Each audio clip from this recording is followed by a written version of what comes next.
Ladies and gentlemen, let me tell you something that might just shift your entire perspective. God has a plan for you. Not might have, not possibly, he does. Right now, right here, whether you feel it or not, whether you see it or not, the plan is already in motion. See, too many people walk around acting like they're a cosmic accident, like they were born into chaos with no direction, no purpose, no destiny. But that's a lie. That's a deception designed to keep you small. And let me tell you something, you were never meant to be small. God didn't make you to just survive. He made you to thrive. He didn't put breath in your lungs so you could live a life of fear, regret, and mediocrity. He gave you life because he's got a mission for you. He put you on this earth because you are part of a bigger picture. And even when it feels like everything's falling apart, oh, believe me, it's actually falling into place. You may be going through struggles. You may have faced loss, failure, rejection. But listen closely. The valley doesn't cancel the promise. The delay doesn't mean denial. The storm doesn't mean he left you. It means he's preparing you. Preparation always comes before elevation. You've got to go through the pressure to become the diamond. You were created to thrive, not just survive. That truth right there shatters the limitations we've been conditioned to accept. Too often, people wake up every day simply trying to make it through. They live on autopilot, going through routines, checking boxes, getting by, and calling it a life. But existence was never the goal.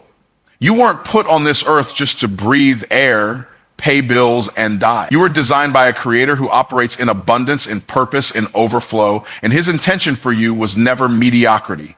You weren't meant to just get through life. You were meant to rise in it, expand in it, impact through it, and leave a legacy because of it. Survival mode might be where you started, but it's not where you're supposed to stay. Survival is reactive. It's about dodging bullets, avoiding pain, and settling for less just to make it to the next day. But thriving is proactive. It's intentional. It means you're growing, you're producing, you're stepping into the fullness of who you are and who you were created to be. Thriving is about operating in your purpose, using your gifts, and living with joy and conviction, even in the face of pressure. It's about seeing challenges not as stop signs, but as stepping stones. It's about knowing that what's inside of you is bigger than anything coming against you. But here's the thing, thriving isn't always about external success. It's not about the car you drive, the clothes you wear, or how many followers you have. Thriving is about alignment. When your spirit is aligned with your purpose, when your mindset matches your mission, when your actions are connected to your assignment, that's thriving. You could be in a storm and still thrive. You could be in a wilderness season and still flourish, because thriving starts on the inside. It's not about what's happening to you. It's about what's happening in you. It's about growth, strength, clarity, and resilience. The world will try to convince you that playing small is safe, that settling is responsible, that blending in is wise. But you weren't created to blend in. You were created to stand out. You weren't made in the image of average. You were made in the image of the Most High. And he didn't give you vision, talent, creativity, and power so you could bury them under fear and doubt. He gave them to you so you could multiply them, pour them out, and use them to shift atmospheres and change lives. That's what thriving looks like. Not just receiving, but giving. Not just growing for yourself, but growing to overflow into others. Somewhere along the way, many of us were taught to be content with just enough. Just enough peace, just enough money, just enough strength to not fall apart. But just enough is not the language of the kingdom. The God who created you deals in abundance. He's the God of more than enough.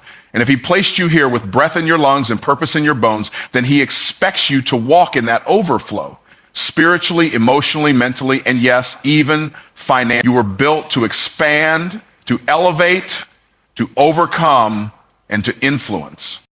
When you're thriving, you inspire others to rise. When you're thriving, your presence speaks louder than your words. People can feel it. Your energy, your vision, your drive. And they begin to realize that maybe they weren't born to survive either. Maybe they were made to thrive too. Your thriving becomes permission for others to do the same. Your example becomes a blueprint. And the moment you stop living like you're just trying to make it and start living like you were born to reign, that's the moment everything begins to shift. God's plan is intentional, not accidental. That's a truth that once it truly sinks into your spirit will change the way you walk, the way you talk, and the way you show up in the world. Too many people go through life like they're the product of chance, like they just happen to be born at a certain time in a certain family in a certain place, and that everything since then has been one big random roll of the dice. But that couldn't be further from the truth. There is nothing random about you, nothing random about your existence, nothing random about your gifts, your voice, your mind, your story, or your journey. Every single detail of your life was known and planned before you ever took your first breath. Think about that. Before you were formed in your mother's womb, he knew you. Not just knew of you, he knew you. That means he had thoughts about you, intentions for you, assignments for you. You're not an afterthought. You're a divine idea wrapped in skin. You are the result of strategy, not spontaneity. You are placed on this earth with purpose built into your design, your fingerprints, your personality, your passions, your struggles. They are not coincidental. They are connected to your calling. They are tools, not accidents. And yet we're so quick to believe the lie that we don't matter. We compare ourselves to others and feel like we're behind, like we're less valuable, like we missed something along the way. But God doesn't do generic. He doesn't do copy paste. He creates original blueprints, custom design purposes, and divine timings. What you see as flaws, he sees as features. What you think disqualifies you, that's how intentional he is. Even the detours in your life, the ones you regret, the ones that hurt, the ones you never saw coming, were not unknown to him. He doesn't need perfect conditions to bring his plan to pass. He can use every broken piece, every bad decision, every painful experience, and still guide you straight into the center of his purpose. Nothing is wasted when God is in it. His plan is not fragile. It's not thrown off by your humanity. It's built to withstand the storm because he factored in your entire journey from the beginning. You don't have to figure it all out to trust that there's a plan. And you don't have to see every detail to start moving in alignment with it. What matters is knowing that your life is not the result of random events. You're not walking through chaos without direction. You're walking through a process that was crafted with care. And if you feel like you've made too many mistakes, like it's too late, like you missed your moment, remember this. God's plan doesn't have an expiration date. His intention for your life isn't invalidated by your past. In fact, it often uses it as part of the story. When you understand that God's plan is intentional, you stop second-guessing your worth. You stop doubting whether your voice matters. You stop living small and safe, and you start stepping boldly into the space you were created to occupy. You stop waiting for permission from the world and start receiving direction from the one who made you. That awareness changes everything. Because when you know your life is intentional, you can endure the hard seasons with faith, move through uncertainty with confidence, and build your future with expectation. Pain is preparation, not punishment. That's a mindset shift that will completely transform how you handle struggle. Most people see pain as a sign that something is wrong, as if hardship is some kind of cosmic penalty. But what if pain isn't there to break you, but to build you? What if the pressure isn't meant to destroy you, but to develop the strength you didn't even know you had? What if the things you thought were setbacks were actually setups for your next level? Pain doesn't show up to ruin your life. It shows up to reveal what's been hidden, to refine what's been dull, and to unlock what's been buried inside you all along. No champion is born without challenge. No diamond is formed without heat. No muscle is built without resistance. You can't pray for strength and expect comfort. You can't ask for growth and expect ease. There's a cost to becoming who you were created to be, and pain is often part of the process. That doesn't mean you deserve it or that you did something wrong. It means you're being shaped, molded, fortified. And that's not punishment, that's purpose in action. That's God preparing you for what you've been asking for, stretching you so you can carry what's coming, because the weight of your calling demands a stronger version of you. Sometimes the pain you feel is not about the moment you're in, it's about the future you're being prepared to step into. It's about the lives you're going to impact. It's about the responsibility you're going to carry. It's about the opportunities that are being built around you while you're in the fire. Pain has a purpose, even when it doesn't make sense, even when it feels unfair, even when all you want is for it to stop. In those moments, you have to remind yourself that preparation is never pretty. It's not glamorous. It's not easy, but it is necessary. There's a reason the most powerful people you've ever heard of all have stories filled with hardship. It's not a coincidence. It's not accidental. The pain they went through created depth, compassion, wisdom, and resilience. Those qualities don't come from comfort zones. They're forged in fire. They're built in silent nights and lonely seasons. They're carved out through loss, failure, betrayal, and heartbreak. And yet, every painful chapter carries with it the potential to become a launching pad if you choose to see it through the right lens. Your pain might be personal, but it's also preparation for something bigger than you. What you learn in pain becomes your testimony. What you overcome in pain becomes your message. The strength you develop in pain becomes your authority. And the healing you walk through becomes the evidence that transformation is real. There are lessons in pain that you can't get from a textbook. There are revelations that only come when you're face down, broken, unsure, and desperate. That's when the real preparation happens. That's when your character is shaped, your faith is stretched, and your vision is sharpened. And let's be honest, sometimes we're only willing to grow when it hurts. Comfort can lull us to sleep, but pain wakes us up. Pain makes you pay attention. Pain makes you look inward. It forces you to reevaluate, to shift, to evolve. It's not always fair, but it's often effective.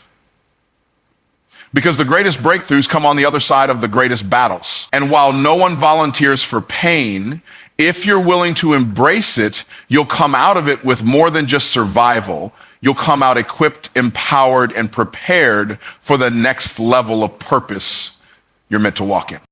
Delay is not denial. That's one of the most powerful truths you can hold on to when life seems slow, stuck, or off track.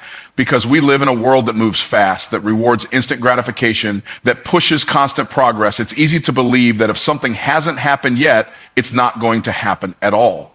But timing isn't just about speed. It's about preparation.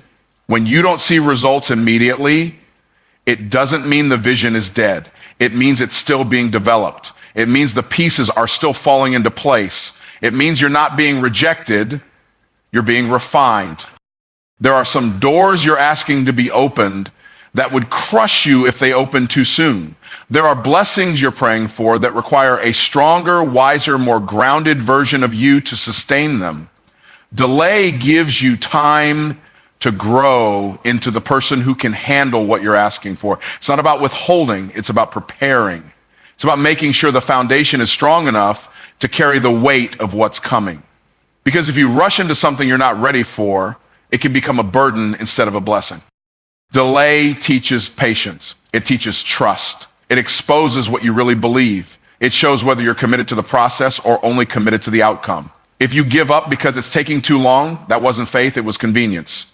True faith stands in the waiting room, still believing, still preparing, still sowing seeds even when there's no visible harvest. Because you know that just because you don't see it now doesn't mean it's not growing. Just because the door is closed today doesn't mean it's locked forever. And just because you haven't received the answer doesn't mean the answer isn't coming.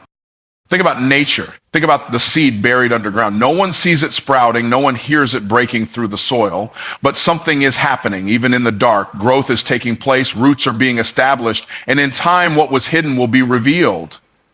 That's what delay feels like. It feels like nothing's happening. But beneath the surface, there's movement, there's progress. And when it finally breaks through, it happens suddenly. But that suddenly moment was preceded by a long season of silence and stillness. Delay is the cocoon before the butterfly.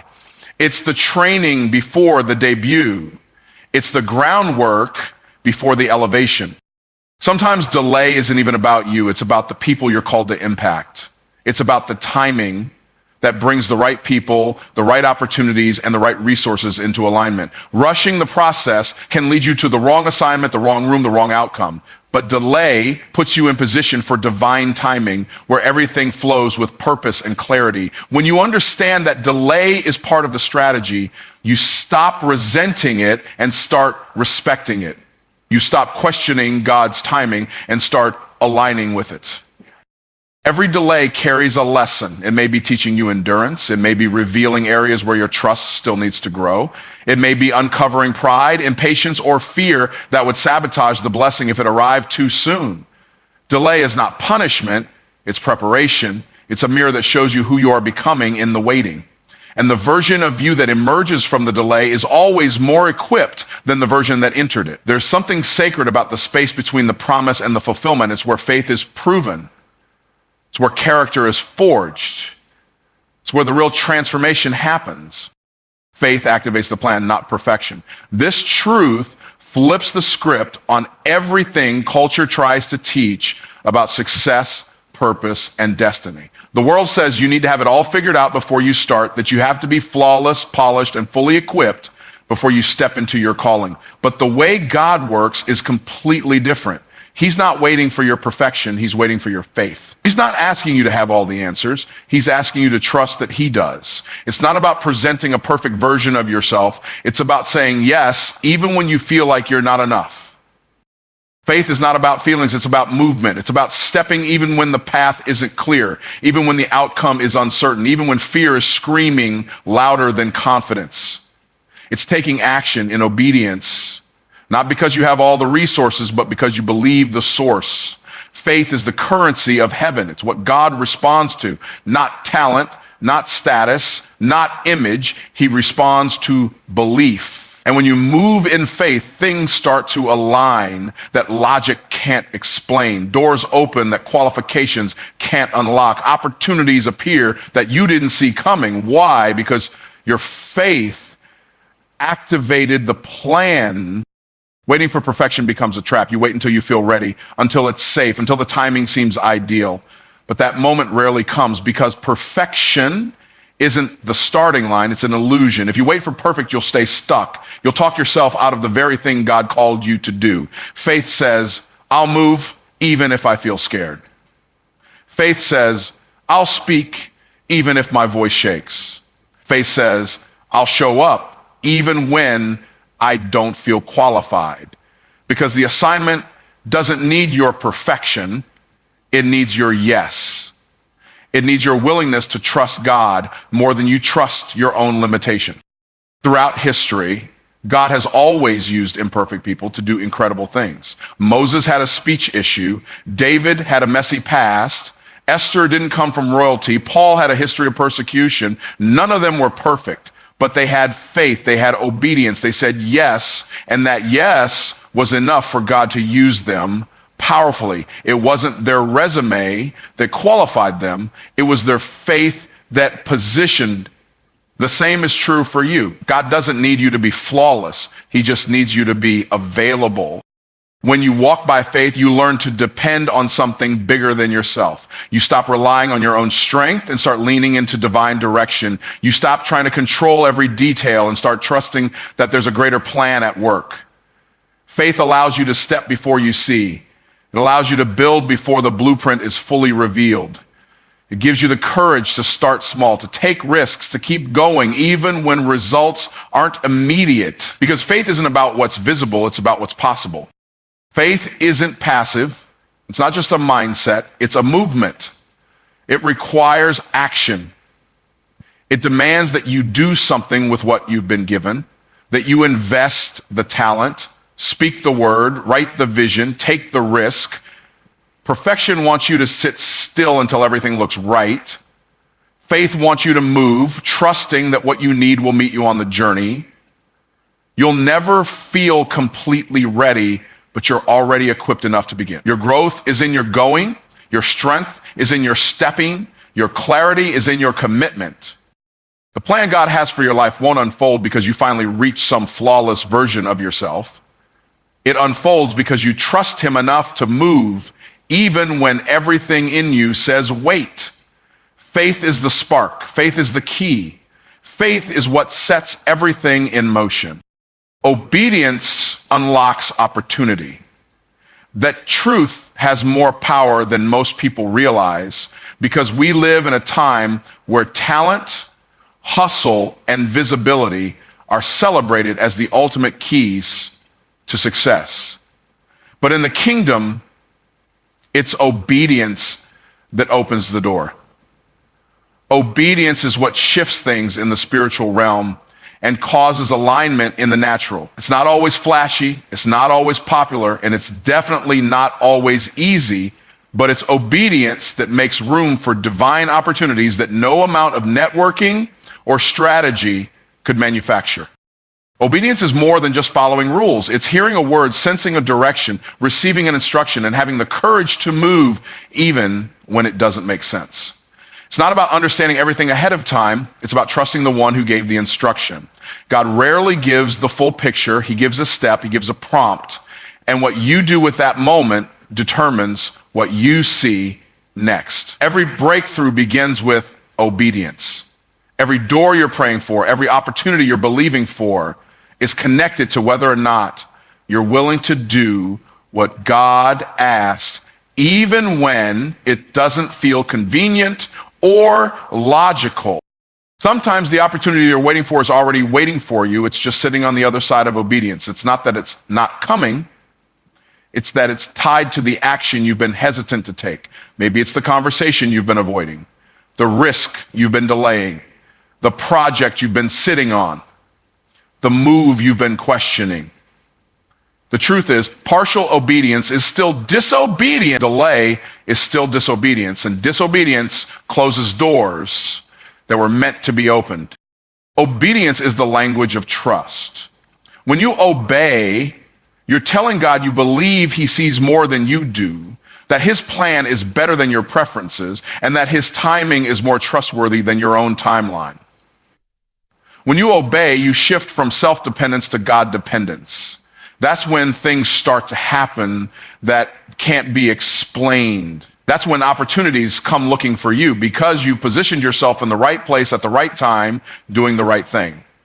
People spend so much time chasing after opportunities, trying to force doors open, trying to create their own moment, but obedience allows you to walk into what's already been prepared for you. It aligns your steps with divine timing. It puts you in places where favor flows, not because you manipulated your way in, but because you were faithful with the instruction you received. Some people miss their moment not because they lacked talent or potential, but because they ignored the prompt. They got stuck analyzing instead of acting. They waited for perfect conditions instead of moving in obedience. Obedience requires humility. It's admitting that you don't know everything, that your perspective is limited, and that surrender is greater than strategy. It's not weakness, it's wisdom. And that kind of wisdom puts you in position for blessings you didn't have to chase. God doesn't just reward effort, he rewards obedience. He honors the person who says yes when it's hard, who trusts when it's uncomfortable, who acts when it's costly, because that's the person he can trust with more. Sometimes obedience will make you look crazy to other people. Sometimes it'll feel like you're walking against the current. But what seems foolish to man is often the exact thing that sets you apart in God's eyes. Obedience builds legacy. It writes stories. It leaves a mark. Every great move of God in Scripture started with a person who said yes, who trusted the instruction, who moved without a guarantee, who acted without applause. Opportunity doesn't just show up. It's released when obedience meets divine timing. It's activated when faith takes form and action. Obedience is the seed that produces the harvest you've been praying for. Movement matters more than clarity. That principle goes against what many people have been taught. We're conditioned to wait until we have the full picture, the perfect plan, the complete roadmap before we make a move. We've been trained to think that if we don't see how it's all going to work out, we shouldn't even take the first step. But that mindset creates paralysis. It traps people in preparation mode, in overthinking, in second guessing, and they end up watching life pass by while waiting for clarity that only comes after movement. Clarity doesn't lead to movement, movement leads to clarity. You can sit in the same place for years, praying, planning, and hoping for direction, but sometimes the direction only comes when your feet start moving. When you act on what you do know, more is revealed. When you take the step in front of you, the next one becomes visible. God often works like that, not giving you just enough light for the step you're on, and if you don't take that step, you never see what's next. There's power in motion. Movement shifts things. It breaks stagnation. It builds momentum. When you move, you show that you're serious, that you're available, that you're willing. That movement, no matter how small, signals faith. And faith in action always gets heaven's attention. It tells God you trust him more than your need to understand every detail. It tells him you're available for the journey, not just the destination. Waiting for clarity can become a comfort zone. It feels safe. It feels responsible. But in reality, it's often fear disguised as wisdom, fear of failure, fear of being wrong, fear of what people might think. But the truth is, you don't need to have everything figured out to make progress. You just need to be faithful with the little that you have. That small idea, that tug in your spirit, that urge to start something, it might not look like much, but it's the seed. And seeds don't come with full blueprints. They come with potential, but they only grow when planted, not when studied and analyzed indefinitely. Movement doesn't mean recklessness. It doesn't mean jumping into things without discernment. It means acting on what's been revealed so far. It means trusting that God will meet you in the process, not just at the end. So many people pray for open doors, but when the opportunity shows up, they hesitate, waiting for confirmation after confirmation. But sometimes the door doesn't stay open forever. Sometimes the opportunity requires quick obedience, and the only way to be ready for that moment is to stay in motion, not idle. Being in motion also allows you to course correct. You can't steer a parked car, but once you start moving, even in a general direction, God can guide you more easily. He can nudge you left or right, open some doors, close others. But if you're not moving, there's nothing to direct. You're stuck in neutral, hoping life changes without engaging the gear. Progress doesn't always look pretty. Sometimes it's messy, sometimes it's slow, but forward is forward, motion is motion. And when you move, even imperfectly, you're building strength, discipline, and resilience. You're showing that you're not waiting for life to hand you clarity. You're taking responsibility for your own journey and trusting that the clarity will catch up to your courage. Great things don't happen in comfort zones. They happen when people dare to move without knowing all the details, when they risk being misunderstood, when they step out on what feels like shaky ground, only to discover that their step activated something powerful. Your purpose is too big to stay still. Your calling is too urgent to wait for perfect understanding. Movement matters because it puts your faith to work, and once your faith is in motion, so is everything else.